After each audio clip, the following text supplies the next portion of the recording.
히브리서 기자는 이제 아브라함 다음으로 모세의 믿음에 대해서 자세하게 그렇게 다루고 있습니다. 모세의 모습은 진정으로 믿음을 가진 사람의 삶이 어떠한지를 잘 보여주고 있어요. 구원받았다고 또 믿음이 있다고 이렇게 주장한다고 해서 다 진짜 믿음이 아닙니다. 진짜 믿음을 가진 사람은, 진짜 구원의 믿음을 가진 사람은 바로 이런 사람이에요. 히브리서 기자가 모세의 믿음에 대해서 어떻게 설명하고 있는지를 한번 들어보시기 바랍니다. 믿음으로 모세는 장성하여 바로의 공주의 아들이라 칭함받기를 거절하고 도리어 하나님의 백성과 함께 고난받기를 잠시 죄악의 낙을 누리는 것보다 더 좋아하고 그리스도를 위하여 받는 수모를 애굽의 모든 보화보다 더 큰 재물로 여겼으니 이는 상주심을 바라봄이라. 믿음으로 애굽을 떠나 왕의 노함을 무서워하지 아니하고 곧 보이지 아니하는 자를 보는 것 같이 하여 참았으며 믿음으로 유월절과 피 뿌리는 예식을 정하였으니 이는 장자를 멸하는 자로 그들을 건드리지 않게 하려 한 것이며. 자, 이렇게 설명을 하고 있습니다. 그래서 모세의 믿음에 대해서는 우리가 좀 자세하게 한번 살펴볼 필요가 있어요. 그래서 한 3번에 걸쳐서 말씀을 전하려고 하는데, 오늘은 바로의 공주의 아들이라 칭함받기를 거절한 것, 그리고 도리어 하나님의 백성과 함께 고난받기를 잠시 죄악의 낙을 누리는 것보다 더 좋아한 것, 이것에 대해서 살펴보려고 합니다. 자, 먼저 모세는 장성하여 자신의 삶을 결정해야 했습니다. 모세가 무엇을 결정해야 됐습니까? 모세는 바로의 공주의 아들로 자랐어요. 자, 바로의 공주의 아들, 이런 칭호가 무엇을 가리키는 것일까요? 바로의 공주의 아들. 모세가 탄생한 때는 애굽의 투트모스 1세라고 하는 왕이 통치할 때였습니다. 이 왕이 이스라엘 민족에 대한 학대 정책을 폈어요. 그러니까 이제 그 애굽에 여러 왕조가 있는데, 그 요셉이 총리가 됐을 때 왕조는 이제 힉소스 왕조라고 해서 그 셈족 계통이에요. 그러니까 애굽 사람이 아니고, 이 애굽이라는 나라는 이상하게 이 다른 민족이 들어와 가지고 이 왕으로서 지배하는, 왕조를 이루고 지배하는 그런 시대가 굉장히 많았거든요. 근데 이 힉소스 왕조도 애굽 사람이 아니고 이 셈족 계열의 그런 외국 사람들이었어요. 그러다 보니까 이제 이 히브리인들에 대해서 호감을 가지고 이렇게 이제 우대하는 정책을 펼 수 있었던 것이죠. 그래서 외국에서 들어오는 사람을 총리로 임명하고 막 이런 게 이해가 잘 안 갈 수가 있는데, 이제 그런 상황을 보면 이해할 수가 있는 거예요. 그런데 요셉을 알지 못하는 새 왕이 일어났다라고 하는 것은 새 왕조가 일어난 건데, 그 왕조는 이제 애굽 사람들의 왕조였어요. 이제 그 힉소스 왕조를 몰아내고 애굽 사람들이 이제 그 왕조를 이룬 거예요. 그러니까 그 이방인들을 어떻게 하겠습니까? 배척할 수밖에 없죠. 그런데 거기다가 이제 막 고센 땅을 차지하고 잘 살고 있단 말이에요. 그리고 막 많이 불어나고 있단 말이에요. 그래서 이제 학대 정책을 쓰기 시작하는 거예요. 특별히 이 세 번째 왕인 투트모스 1세 시대에 이제 이스라엘 민족들을 학대하고, 그 다음에 학대하다 못해서 노예로 부리고 강제 노역을 시키고, 그러다 못해서 아들을 낳으면 다 죽이라는 그런 아주 극단적인 명령까지 내렸습니다. 이 투트모스 1세는 4명의 자녀가 있었는데 다 죽고 딸 하나만 남았대요. 그 남은 딸 하나가 바로 핫셉슈트라고 하는 공주인데, 바로 모세를 나일강에서 건져낸 바로 그 모세의 양 어머니였습니다. 이 애굽이라는 나라는 당시에 모계 사회였기 때문에 이제 이 아들이 없으니까 이 공주와 이 후처로부터 얻은 아들을 결혼을 시켰어요. 이복 이제 남매 간에 결혼을 한 거죠. 그래가지고 이제 왕을 삼았어요. 근데 이 왕이 이제 투트모스 2세인데, 이 왕도 딸만 낳고 일찍 죽었어요. 그러니까 핫셉슈트한테 딸만 있는 거죠. 그리고 이제 그 남편은 죽은 거죠. 그래서 이제 또 아버지처럼 그 일찍 죽은 왕의 후처가 또 낳은 아들이 있어요. 그래서 그 아들과 이 딸을 결혼시켜서 이제 투트모스 3세가 됐어요. 그런데 아들이 너무 어렸기 때문에, 왕이 너무 어렸기 때문에 이 핫셉슈트 공주가 섭정을 했다고 합니다. 그러니까 어린 왕을 대신해서 이제 애굽을 다스리게 된 거죠. 그때 이제 모세가 그 공주의 아들로서 자라난 거예요.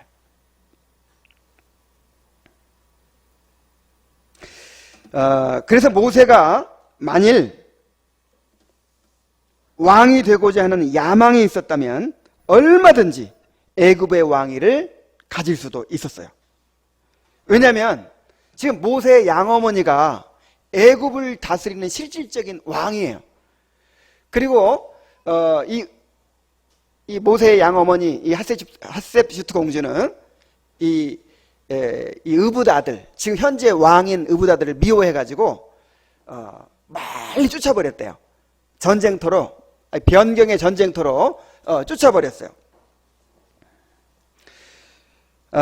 그리고 모세는 왕궁에서 왕자로서의 교육을 받고 지도자로서의 자질을 쌓았습니다. 그래서 사도행전 7장 22절에 보면은 모세가 애굽 사람의 모든 지혜를 배워 그의 말과 하는 일들이 능하더라 그랬어요. 그러니까 이 왕자로서, 이 왕으로서의 교육을 다 받은 거예요. 그리고 그의 말과 하는 일들이 능했다. 그러니까 지도자로서 완전 준비가 된 거죠. 그리고 이제 이것은 뭐 정확하게 알 수는 없는 일이지만은 모세가 실제로 전쟁에 참여해서 많은 공을 세우기도 하고 그랬대요. 이제 그것을 바탕으로 해서 이집트 왕자 라는 영화 보셨어요? 거기 보면은 모세가 막 전쟁에 나가서 공을 세우고 하는 그런 모습이 나오잖아요. 근데 어쨌든 그것은 확인할 길이 없지만은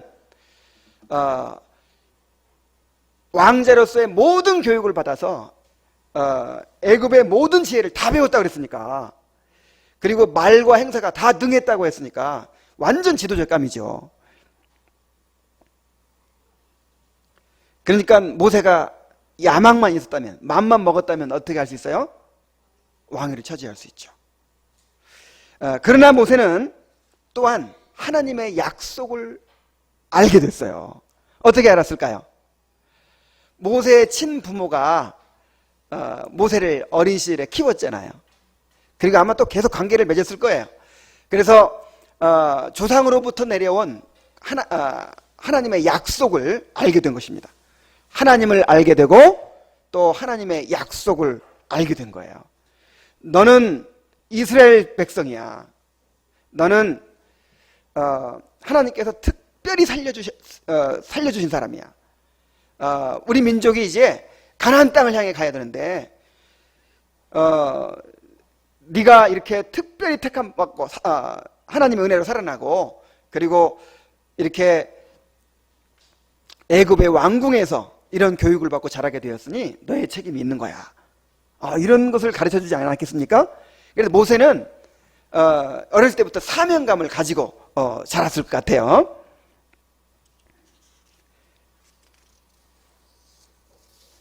그래서 드디어 장성한 다음에는 자신의 삶에 대하여 이제 결단해야 될 시기가 온 것입니다. 이 미국에서 이 한국 부모에게서 태어난 자녀는 어느 나라 국적을 갖죠? 미국 국적을 갖죠. 근데 한국 국적도 같이 가지고 있는 거예요. 이중 국적을 가지는 것입니다. 그런데 만 18세가 되면요, 결단해야 돼요. 한국 사람이 될 것이냐, 미국 사람이 될 것이냐. 한국 사람이 되면 군대 가야 돼요. 그래서 이제 미국 사람이 되기로 딱 이제 하는 거죠. 그때 하나를 포기해야 된단 말이에요. 우리 한국에서는 이중 국적을 허락하지 않으니까. 마찬가지로 모세도 뭐 이중 국적을 가지는 것이 법으로 금지되고 그런 것은 아니었겠지만은 이 신앙상으로, 영적으로 내가 애굽의 왕자로 살 것인가, 바로 왕의 공주의 아들로 살 것인가, 아니면 고난받는 이스라엘 백성과 함께 운명을 합치할 것인가, 이렇게 결단해야 될 때가 온 것입니다. 바로의 공주의 아들로 살고자 하면 하나님의 백성이 되는 것을 포기해야 했습니다. 만일 하나님의 백성으로 살고자 하면 바로의 공주의 아들이 되는 것을 포기해야 했어요.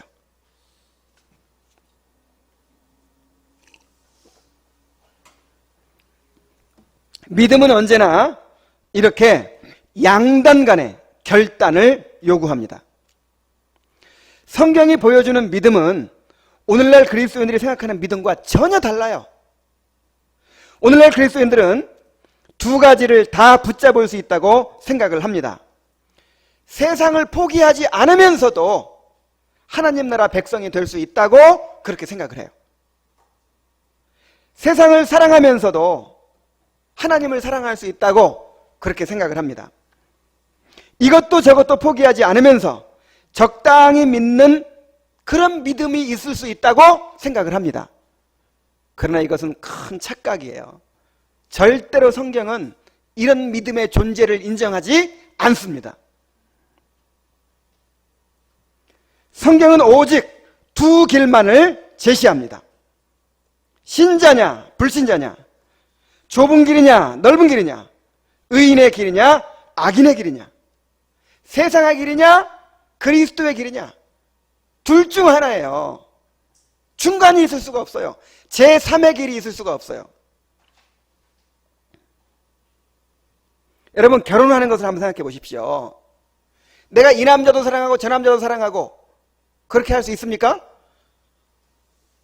적당히 어장관리를 했어도 결정적인 순간에 결단을 해야 돼요. 모든 남자를 다 포기하고 한 남자를 딱 택해야 되는 거예요. 하나님을 믿는 것도 마찬가지입니다. 내가 하나님을 믿는다라고 하는 것은 하나님 외에 그 어떤 것도 허용하지 않는 거예요.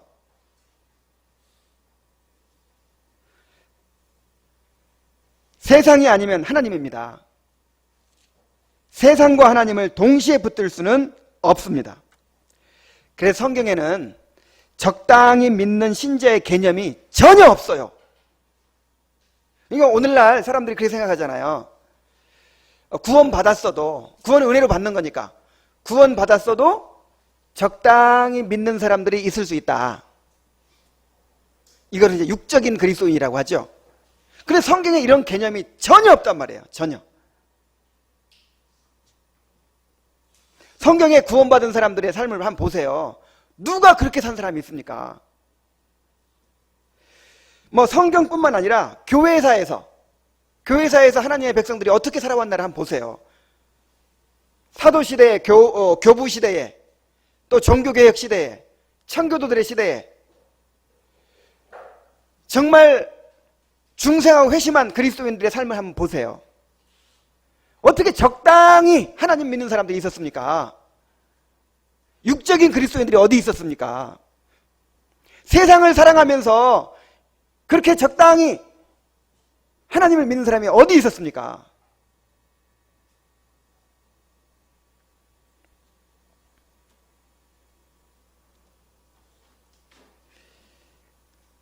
정말 하나님을 믿는다고 하는 것은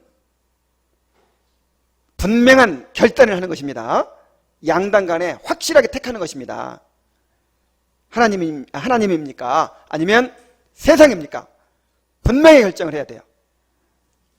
모세는 바로의 공주의 아들이라고 칭함받기를 거절했어요. 세상을 포기했어요. 여러분, 이것이 얼마나 어려운 일이었는지를 한번 생각해 보세요. 그냥 한 줄, 바로 왕의 공주의 아들이라고 칭함받기를 거절했다, 이렇게 나오는데 이것이 얼마나 어려운 일이었는지를 한번 생각해 보라는 거예요.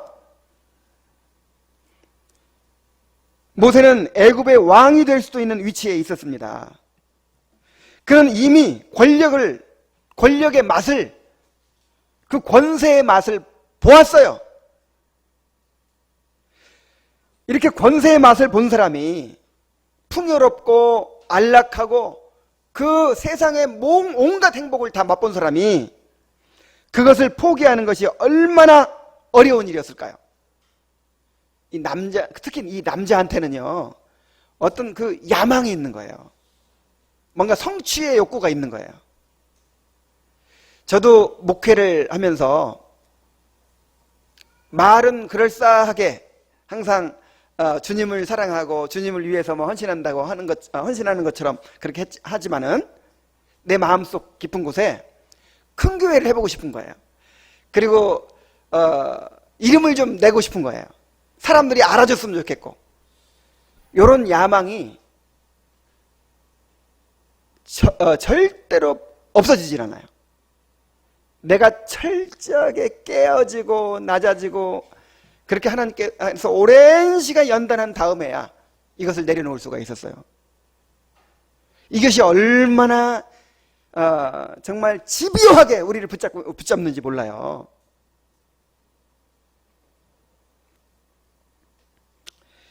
그런데 이 애굽에서 누리던 모든 권세와 영화를 포기한다는 게 얼마나 어려웠겠냐 하는 말이에요. 그리고 이스라엘 사람으로 산다는 것은 애굽 사회에서 가장 천한 사람이 되는 거예요. 애굽 사람은요, 이제 이스라엘 사람들은 애굽 사람을 이방인이라 그래가지고 무시하지만은, 그러나 애굽 사람의 입장에서 보면 이스라엘 사람들은요 부정한 사람들이에요. 같이 밥도 안 먹어요.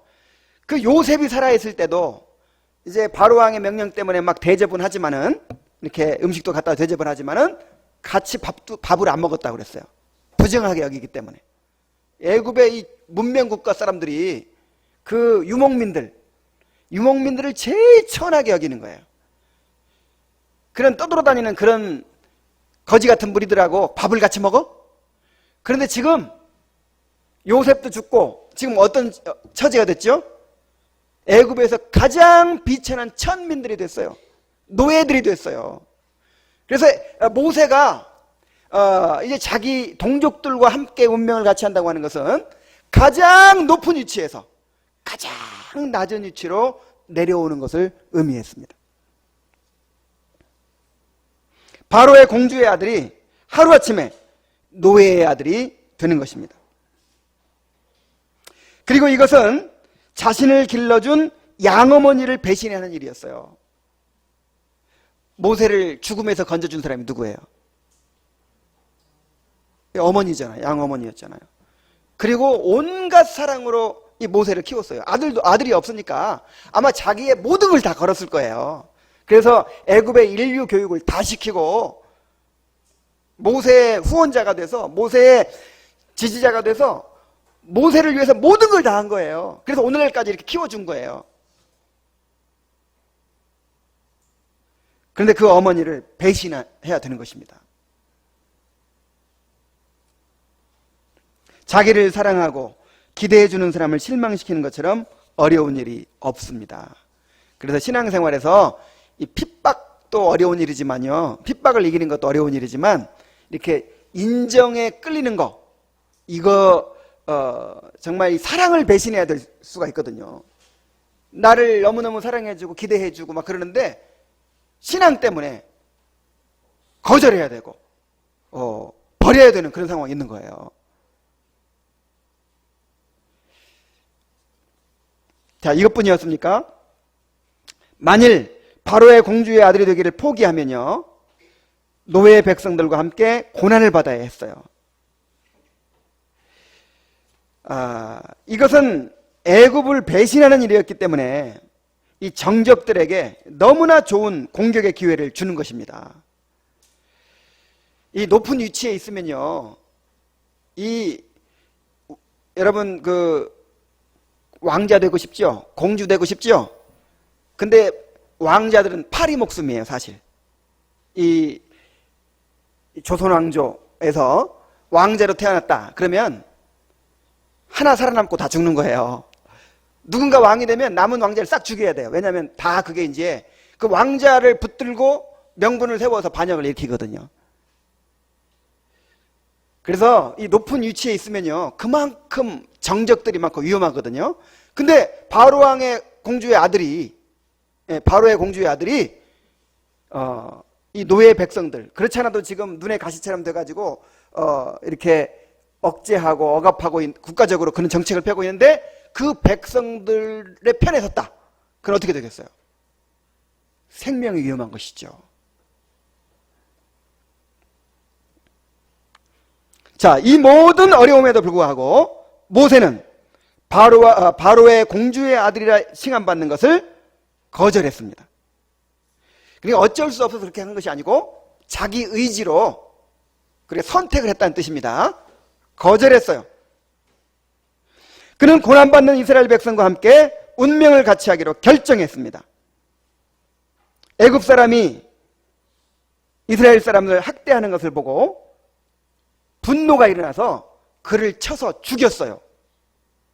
이스라엘 사람들끼리 싸우는 것을 보고 왜 동족끼리 싸우느냐고 그렇게 책망을 했습니다.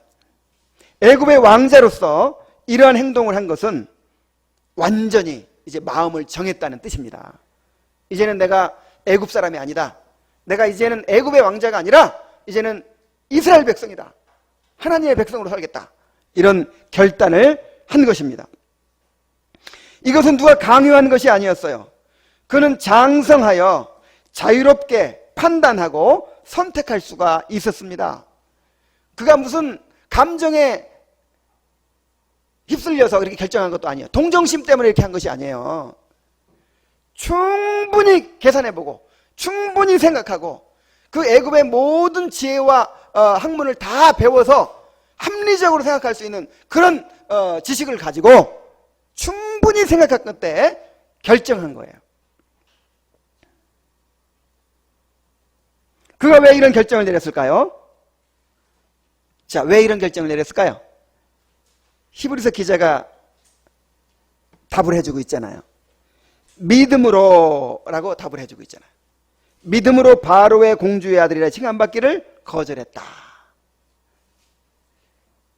자, 믿음으로 그렇게 거절했다는 거예요. 믿음으로 거절했다.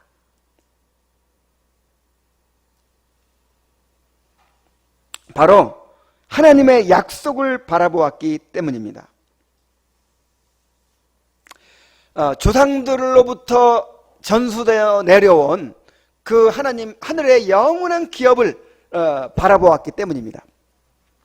하나님이 약속하신 기업이 애굽에서 누리는 권세와 영어보다 비교할 수 없이 더 크고 영원한 것을 모세가 알았기 때문입니다. 믿음은 이렇게 지금까지 붙잡고 있던 것들을 거절하고 포기하는 것입니다. 믿음으로 거절했다 그랬어요. 언제나 믿음은 이렇게 포기하고 버림으로써 시작되는 것입니다. 아브라함은 믿음을 가졌을 때 본토 친척 아비집을 떠났어요. 베드로는 예수님께 부르심을 받았을 때 배와 그물을 버려두고 또 가족을 버려두고 주님을 따랐어요. 바울은 자기가 귀하게 여기던 모든 것들을 배설물로 여겼습니다. 이스라엘 백성은 홍해를 건너서 애굽과 철저하게 단절함으로써 하나님의 백성이 되었습니다. 그리스도인은 이렇게 세상을 버림으로써, 세상으로부터 돌아섬으로써 하나님의 백성이 되는 것입니다. 내가 믿음을 갖는다 하는 말은 뭔가를 포기한다, 내가 붙잡고 있던 것들을 거절한다, 그런 뜻이에요. 그리스도인이 이렇게 버릴 수 있는 것은 더 크고 영원한 영광스러운 기업을, 영광스러운 축복을 발견했기 때문입니다. 밭에 감추인 보화를 발견한 사람은 자기의 모든 소유를 다 팔아서 그 밭을 샀다 그랬어요. 자, 우리가 세상을 포기할 수 있는 것은 밭에 감추인 보화, 그리스도 안에 있는 하늘에 속한 모든 신령한 복을 발견했기 때문입니다. 그런데 오늘날 그리스도인들은, 이런 그리스도인들의 믿음은 버리는 것이 아니라 오히려 얻기 위해서 믿어요. 물론 이 세상 것들을 말이죠. 오늘날 그리스도인들은 이 땅에서 더 얻기 위해서 예수를 믿습니다. 예수를 믿음으로 이 땅에서 복을 받고 꿈을 이루고 더 행복해지고자 합니다. 그래서 예수를 믿기 위해서 술, 담배 포기하고 주말에 여가 시간 포기하는 것도 아주 큰 희생으로 생각해요. 이런 거 희생으로 생각하는 사람은요, 구원받은 사람 아닙니다. 어떻게 이런 사람들이 구원받을 사람일 수가 있어요? 아니, 애인 만나러 오는 것을 큰 희생으로 생각하는 사람이 지금 사랑하는 거예요? 그건 사랑이 아니죠. 아니, 주일날 예배드리러 오는 것이 아직도 뭔가 내가 희생하는 것으로 생각한다면 이것이 어떻게 구원받은 사람일 수 있어요? 이보다 더 큰 특권이 어디 있습니까? 이보다 더 큰 즐거움이 어디 있고, 이보다 더 큰 행복이 어디 있습니까? 이렇게 여기는 사람들이 바로 구원받은 사람들이에요.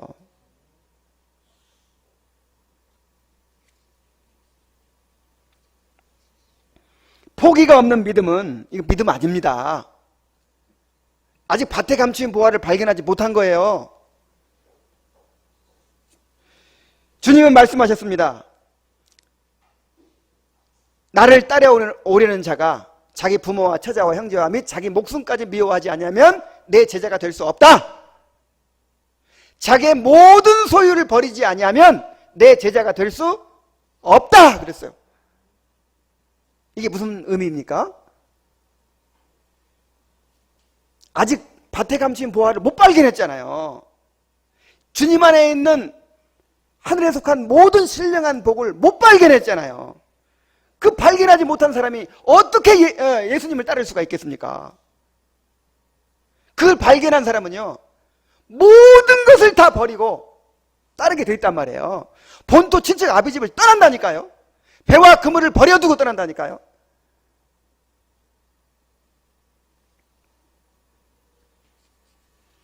물론 여기서 포기한다는 것은 실제로 예수 믿자마자 직장 그만두고 가출하고 은행 예금 다 버리고 이런다는 뜻이 아니에요.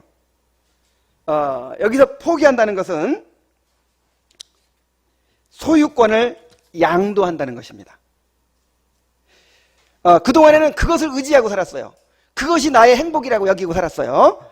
그런데 예수님을 만난 후로는 이제는 그것을 의지하지 않는 것입니다. 그것을 나의 즐거움으로 삼지 않는 것입니다. 그것에 집착하지 않는 것입니다. 그것이 나의 행복의 조건이라고 생각하지 않는 것입니다. 그래서 결단의 순간이 올 때 언제든지 내려놓을 수 있는 상태가 되는 것입니다. 이것이 바로 진정한 회심이에요. 이것이. 회개가 뭡니까? 회개가 내가 주인이 돼서 내가 세상 것들을 우상처럼 의지하고 내가 주인이 돼서 내 그것들을 의지해서 행복해지려고 노력하던 그런 삶을 살아왔었는데 거기서 돌이키는 거예요. 이제는 더 이상 내 자신이 내 삶을 주관하려고 하지 않는 거예요. 더 이상 이 세상 것들을 통해서 행복해지려고 하는 것을 포기하는 거예요.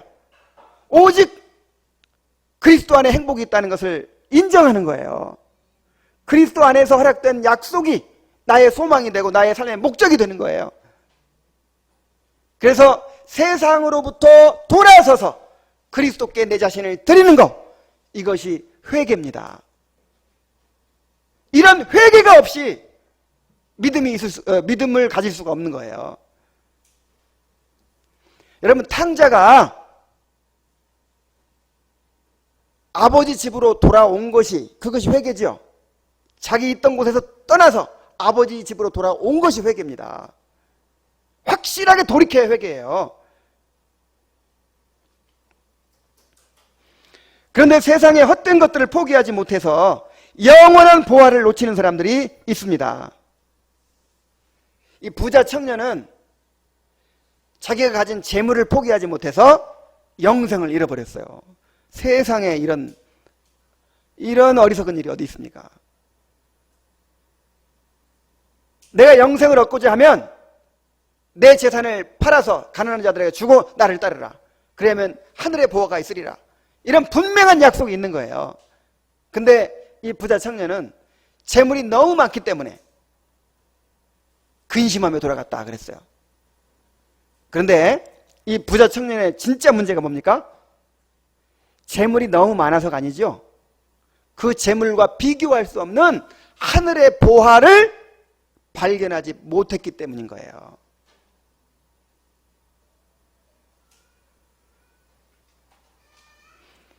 바울을 따르다가 세상을 사랑하여 돌아서 버린 데마라는 사람이 있습니다. 소돔성의 그 화려하고 풍요롭고 안락한 삶에 미련이 남아가지고 소돔성이 불탈 때 돌아보다가 소금 기둥이 되어버린 롯의 처가 있습니다. 당장 먹고 사는 일에 마음을 빼앗겨서 장자의 명분을 경홀히 여긴 그런 에서도 있습니다. 이런 사람들을 다 구원받지 못한 사람들이에요. 아직도 머뭇거리고 있는 사람들이 있다면 양단 간에 결단을 하시기 바랍니다. 세상입니까? 하나님입니까? 우리가 세상을 포기하지 않으면 절대로 하나님 나라를 소유할 수가 없어요. 세상에 미련이 남아서 계속 붙잡고 있다가는 영원한 멸망을 피할 수가 없습니다. 아프리카에서 그 원숭이 잡는 법을 이제 여러분 들은 적이 있을지 몰라요. 원숭이를 어떻게 잡냐면은 이 조그만 상자를 이제 기둥에 묶어놓고 거기 구멍을 조그맣게 원숭이 손이 들어갈 만큼 이제 구멍을 뚫어놔요. 그리고 그 상자 속에다가 땅콩을 맛있게 볶아가지고 이제 집어 넣는답니다. 그러면 고소한 냄새가 막 나죠. 그럼 원숭이가 땅콩을 가지려지 와요. 그래가지고 손을 집어넣어가지고 땅콩을 한 움큼 집습니다. 자, 그러니까 들어갈 때는 손이 들어갔지만 땅콩을 집었으니까 나와요, 안 나와요? 안 나와요. 그래서 빼려고 하면 안 빼져요. 그리고 낑낑거리고 있을 때 이제 신호가 가가지고 사람이 잡으러 옵니다. 사람이 잡으러 오니까 어떻게 해야 돼요? 놔야죠. 근데 이 맛있는 것을 어떻게 놉니까? 도망가긴 도망가야 되겠는데 이 맛있는 땅콩을 어떻게 놔요? 그래가지고 그냥 실갱이를 합니다. 그런데 사람이 와서 딱 붙잡을 때까지도 못 놓는데요. 이 고소한 땅콩 한 주먹 때문에 자기 목숨을 잃게 되는 거예요. 오늘날 이런 어리석은 사람들이 얼마나 많은지 모릅니다. 이 세상에 없어져 버릴 이 세상의 헛된 쾌락 때문에, 이 헛된 즐거움 때문에, 이 세상의 헛된 이 영화 때문에 이 세상의 행복을 포기하지 못해가지고 영생을 놓쳐버리는 사람들이 얼마나 많은지 몰라요. 그러니까 이런 사람들을 붙잡으려고 그런 건 놓지 않아도 예수 믿을 수 있다고 그렇게 거짓말로 가르치는 사람들이 얼마나 많은지 몰라요. 어디 성경에 세상을 사랑하면서도 예수를 믿을 수 있다는 그런 말씀이 어디 있습니까?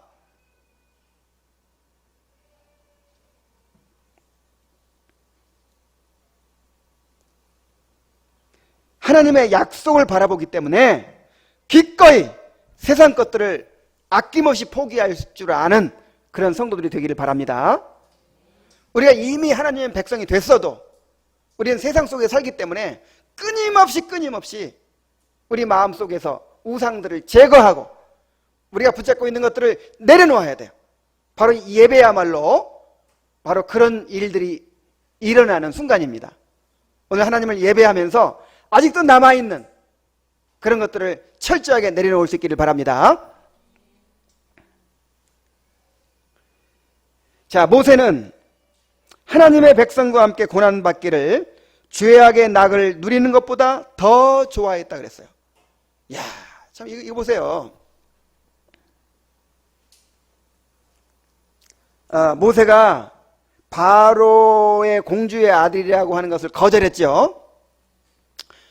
거절하면 이제 하나님이 더 큰 축복 주실까봐 주실 것을 기대하고 그랬습니까? 그게 아니라는 거예요. 오늘날 이 간증들을 보십시오. 무슨 축구 선수의 간증, 무슨 탤런트의 간증들 다 들어보세요. 내가 이렇게 했더니 하나님이 이렇게 복을 주시더라. 하나님은 이런 분이다. 우리가 이렇게 포기하면 하나님은 이렇게 더 큰 복을 주신다. 자, 이런 복음을 전파하죠.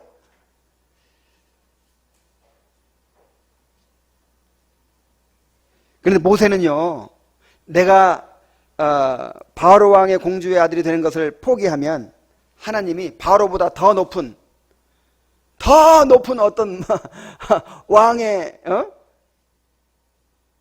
뭐 아들이 되게 해준다든지 뭐 그래서 거절한 것이 아니었단 말이에요. 바울이 기대했던 게 뭐예요? 하나님의 백성과 함께 고난받는 것이었어요. 그것을 마지못해 그렇게 했다는 것이 아니고 더 좋아했다. 참 이거 참 얼마나 놀라운 일입니까? 바로의 공주의 아들로 살아가는 것보다 하나님의 백성과 고난받는 것을 어떻게 했다? 더 좋아했다. 더 좋아했다. 이것은 거듭나지 않으면 불가능한 일입니다. 의무감으로는 그렇게 할 수 있어요. 사람도요, 굉장한 헌신과 희생할 수 있어요. 거듭나지 않아도. 슈바이처 보세요. 밀림의 성자가 됐잖아요. 그래서 이 인간의 의지도 인간의 종교심도요, 굉장한 희생과 헌신할 수 있어요. 테레사 수녀 보세요. 그런데 고린도전서 13장에 뭐라고 그랬냐면은, 여러분 사랑장 들었죠? 내가 내 몸을 불사르는 데 내어줄지라도 내 모든 재물로 다른 사람에게 구제하고 내 몸을 불사르는 데 내어줄지라도 뭐가 없으면? 사랑이 없으면 아무것도 아니요 그랬어요. 여기서 말하는 사랑은 인간적인 사랑이 아니고 휴머니즘의 사랑이 아니고 무슨 사랑이에요? 거듭난 자의 하나님께로부터 받은 사랑을 말하는 거예요. 슈바이처가 사랑으로 했을까요? 안 했을까요? 했죠. 사랑으로 하지 뭘로 해요? 심지어 파리 모기까지 사랑한 사람이에요. 얼마나 사랑이 많으면. 근데 그 인간적인 사랑 가지고는 안 된단 말이에요. 거듭나야 돼요. 거듭나서 하나님의 사랑을 소유해야 돼요. 이것이 아니면 아무런 가치가 없는 거예요. 모세가 바로 그 거듭난 본성을 받은 거예요. 그래서 내가 이 한 몸 희생해야지, 이 한 몸 헌신해야지. 그래서 의무감으로 사명감으로 그렇게 한 거 아니에요. 물론 사명감도 포함되지만은 더 좋아했다 그랬어요. 하나님의 백성과 함께 고난받는 것을 어떻게 했다? 더 좋아했다.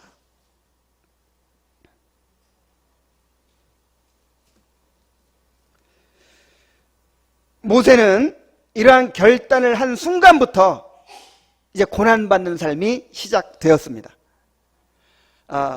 이렇게 큰 희생을 했으니까, 이렇게 큰 포기를 했으니까 이제 하나님이 그냥 모세를 막 복을 주시고 막 잘되게 해주시고 그래야 되죠.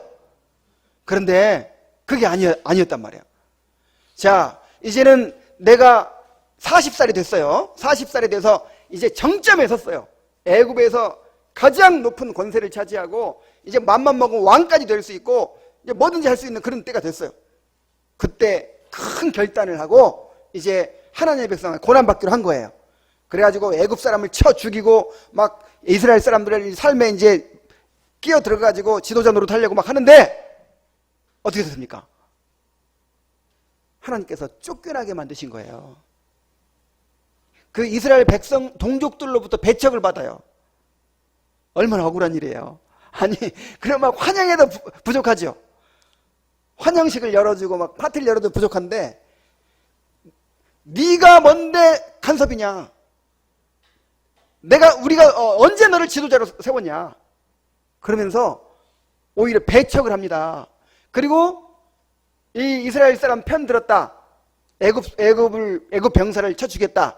이것이 알려져 가지고 자, 이게 누구한테 알려졌을까요? 그 바로 왕한테 알려졌다고 했는데 그 바로 왕이 말하자면 그 이제 정적이죠, 정적. 그 공주의 의붓 아들. 그러니까 모세 살려두면 안 되잖아요. 이 모세가 내 왕이 노릴 같은 사람인 건데 어떻게든 죽여야 되는데 얼마나 좋은 기회예요. 그래서 이제 모세를 죽이려고 하니까 모세는 도망갈 수밖에 없었어요. 그래서 미디안 광야에서 몇 년간? 40일도 아니고 4년도 아니고 40년간을 그 광야 땅에서 고생을 하면서 할아버지가 되어버렸어요. 이야, 정말 이 신의 광야는요, 이제 거기를 가면 버스에서 내리지도 못해요. 내리면 큰일 난대요. 불뱀이 있고 정갈이 있고 뭐 죽는다는 거야. 그래 버스로만 지나가는 길이야. 자, 그런 땅을 몇 년간? 40년간. 그리고 애굽 사람이 제일 천하게 여기는 것이 뭐라고요? 목축하는 거. 근데 그 양치면서 40년간을 바로 왕의 공주의 아들이. 그래서 나중에 이제 80살이 돼가지고 하나님께 부르심 받았죠. 부르심 받아가지고 이스라엘 백성들을 이제 지도자가 돼서 이끌어내는데 그때부터 또 본격적인 고난이 시작되는 거예요.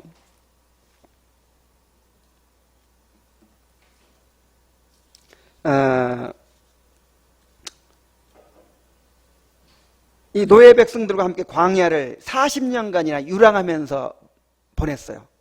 그러니까 모세도 참 모세가 되고 싶어가지고 이름도 이모세, 박모세 짙은데 한 모세처럼 한번 살아보세요. 어떻게 40년간 미디안 광야에서 방황했죠. 그 다음 40년 또 어떻게 살았어요? 이스라엘 백성들을 데리고 또 40년간 방황하며 살았어요. 고분고분 말이나 잘 들으면 몰라. 얼마나 끊임없이 불평하고 원망하고 반역을 하는지 나중에는 하다 못해가지고 하나님 나 좀 죽여주세요. 여러분 이런 기도 해봤어요? 하나님 나 좀 죽여주세요 하고 기도할 정도였어요.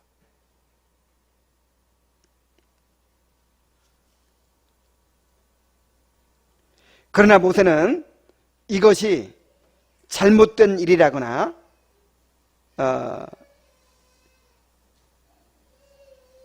또 자신이 당하지 말아야 될 일을 당한다거나 이렇게 생각하지 않았어요.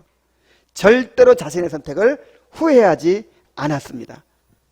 어떻게 했다고요? 더 좋아했다고. 바로 왕의 공주의 아들로 살아가는 것보다 이렇게 주님의 백성과 함께 고난받는 것을 어떻게 했다? 더 좋아했다.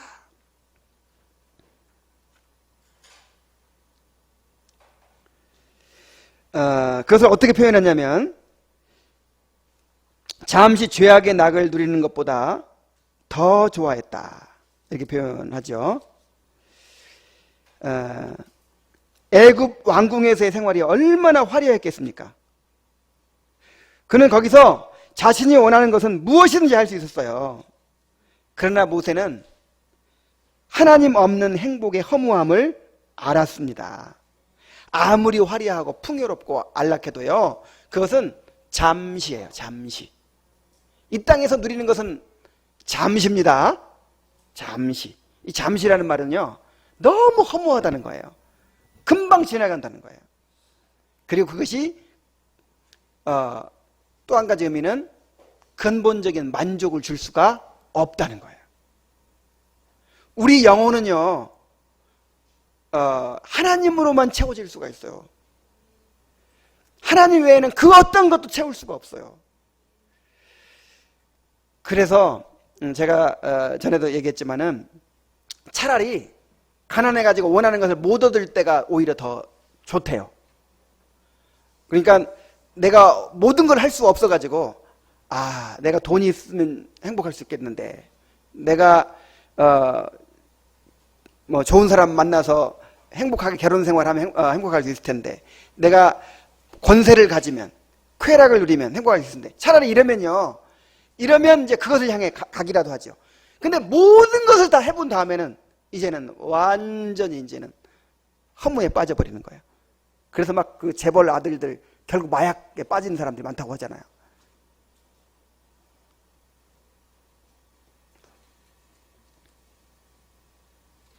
이것을 깨달은 사람은 정말 행복한 사람이에요. 하나님 없는 행복은 죄악의 낙일 뿐입니다. 여러분 이걸 깨달으셔야 돼요. 그러니까 죄악의 낙을 누리는 것보다 더 좋아했다 그랬잖아요. 자, 하나님 없는 행복은 무슨 낙? 죄악의 낙이에요. 여러분 그 죄를 도덕적인 면으로만 생각하지 마시기 바랍니다. 죄는 하나님을 즐거워하지 않는 게 죄입니다. 아무리 선한 것일지라도 내가 하나님으로 행복해야 되는데, 하나님을 즐거워해야 되는데 다른 것으로 즐거워, 다른 것으로 내 만족을 삼잖아요. 그것이 우상숭배고 그것이 하나님께서 가증스럽게 여기시는 죄예요. 그래서 한마디로 그냥 이 애굽에서의 행복을 죄악의 낙 이렇게 정의하는 거예요. 모세는. 여러분 하나님 없는 이 세상에서의 행복은 무슨 낙? 죄악의 낙이라는 것을 깨달으시기 바랍니다. 그래서 모세는 하나님의 백성과 함께 고난받는 삶을 더 좋아했다는 거예요. 그 길이 영생의 길이었기 때문입니다. 그 길이 하나님이 함께 하시는 길이었기 때문입니다. 그 길이 하나님을 아는 길이었기 때문입니다. 그리스도인은 주님과 함께 고난받는 것을 세상에서 누리는 즐거움보다 더 좋아하는 사람들이에요. 왜 그런 사람들이 되었을까요? 거듭났기 때문에. 성령으로 거듭나 새로운 본성을 받았기 때문에 이제는요, 이 행복을 경험하고 느끼는 감각이 달라져 버렸어요. 이제는 세상 것들로 만족할 수 없는 사람들이 되어버렸어요. 심령이 가난한 사람들이 되어버렸어요. 이 세상에도 얼마든지 즐거움들이 있죠. 갖고 싶은 것을 다 가져보고 해보고 싶은 것을 해보고 여가도 즐기고 해외여행도 하고 뭐 즐거운 일들이 한없이 많죠. 그러나 어떤 즐거운 일을 만나도 우리 영혼을 채워주는 것은 없어요. 오직 하나님만이 우리 영혼의 깊은 만족이 되십니다. 그래서 그리스도인들은요, 이 맛을 알아버린 사람들이에요. 그래서 이제는 세상을 추구할 수가 없게 돼버린 사람들이에요. 우리 그리스도인들에게는 구원의 약속이 있습니다. 하나님의 영광에 참여하게 될 약속이 있습니다. 그런데 그 영광을 나중에 천국에 가서만이 아니라 지금부터 맛보기 시작하도록 되어 있어요. 성령을 통해서 그 천국을 미리 맛봅니다. 이 땅에서부터 하나님과의 교제를 누리고 이 땅에서부터 하나님의 함께 하심을 경험해 가는 거예요. 그리고 이제 그것을 경험하면 경험할수록 갈망이 더 커집니다. 이 그리스도인들은요, 이 땅에서 그 영적인 축복을 경험하잖아요. 근데 경험하면 경험할수록 갈망이 비례해서 더 커져요. 이야, 지금도 이렇게 좋은데. 그리고 완전할 수 없기 때문에 그래요. 완전할 수 없기 때문에. 이제 이 영적인 지각을 통해서 그 최고의 행복과 최고의 만족을 이제 짐작할 수 있거든요. 근데 이 땅에서는 아무리 큰 축복을 누려도 맛보기뿐이에요. 맛보기. 바울도 맛만 본 거예요. 아니, 바울도 맛만 봤는데 우리는 냄새만 맡은 거야. 냄새만. 그러니까 이 땅에서 이 축복을 누리면 누릴수록 다 갈증이 커져요. 그래서 하나님을 추구하게 될 수밖에 없는 것입니다. 그래서 오죽했으면 바울은 뭐라고 그랬어요? 그리스도 예수를 아는 지식이 가장 고상하기 때문에 그리스도의 고난과 부활의 참여함을 내가 알려 하여 내가 달려간다. 그리고 그동안에 내가 가치 있게 여겼던 것들은 다 뭐로 여긴다? 배설물로 여긴다.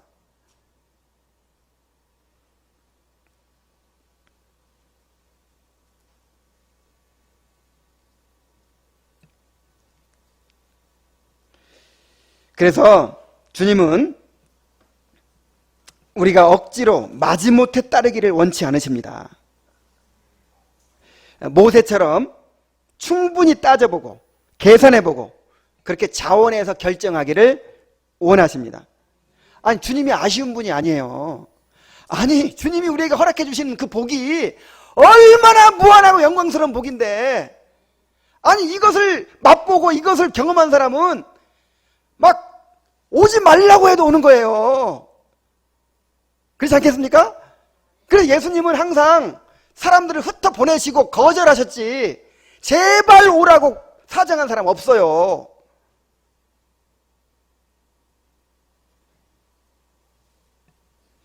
주님은 항상 주님을 따르기 위해 치러야 할 대가를 말씀하십니다. 나를 따라오는 자는 자기 가족도 버릴 각오해야 된다.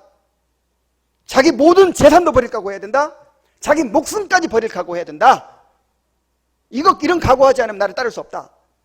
미리 계산해라. 미리 따져봐라. 판단해봐라. 망대를 세우려는 자가 내가 가진 돈으로 그 망대를 끝까지 세울 수 있을지 충분히 생각해보고 망대를 건축을 시작해야 된다. 만약에 돈이 모자라가지고 지타 말아버리면 이것이 무슨 낭패냐. 그러니까 끝까지 따라올 수 있을 것인지, 그것까지 감당할 수 있을 것인지 생각해보고 나를 따르라. 이렇게 말씀하셨어요.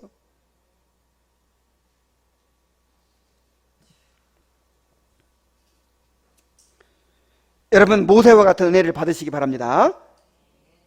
주님 안에 있는 영원한 행복을 알기 때문에 세상의 즐거움보다도 주님과 함께 고난받는 것을 더 좋아할 수 있는 그런 성도들이 되기를 간절히 바랍니다. 자, 결론적으로 다시 한번 여러분들에게 강조합니다. 모세가 이렇게 결단하고 평생을 드릴 수 있었던 것은 모세의 이성적인 판단만으로 된 것이겠습니까?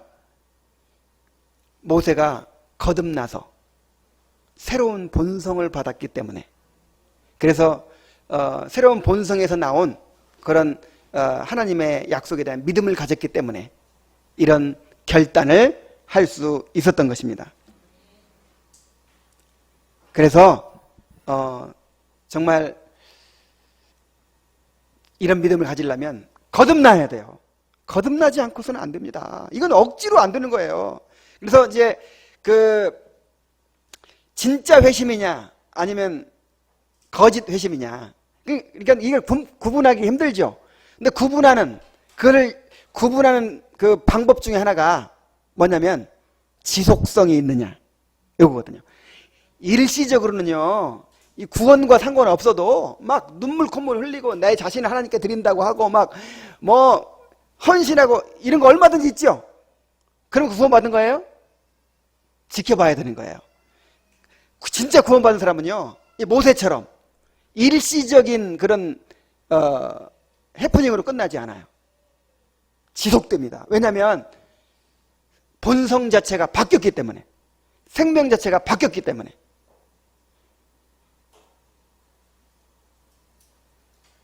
거듭나야 됩니다. 정말 거듭나지 않고서는 지금 우리가 이 믿음장에 나오는 그 믿음의 유인들을 한번 살펴보세요. 이게 어떻게 인간의 결심으로 됩니까? 이게 어떻게 이성적인 판단만으로 됩니까? 인간의 의지로 되는 일입니까? 거듭난 사람만이 되는 일이에요. 그래서 이런 것을 보면서 은혜를 구해야 되는 거예요. 하나님, 내게 이런 믿음을 주시옵소서. 내게 이런 중생과 회심의 은혜를 주시옵소서. 그래서 은혜의 수단에 계속 나아오면서 정말 이런 은혜를 달라고 그래 구해야 될 줄로 믿습니다. 기도하겠습니다.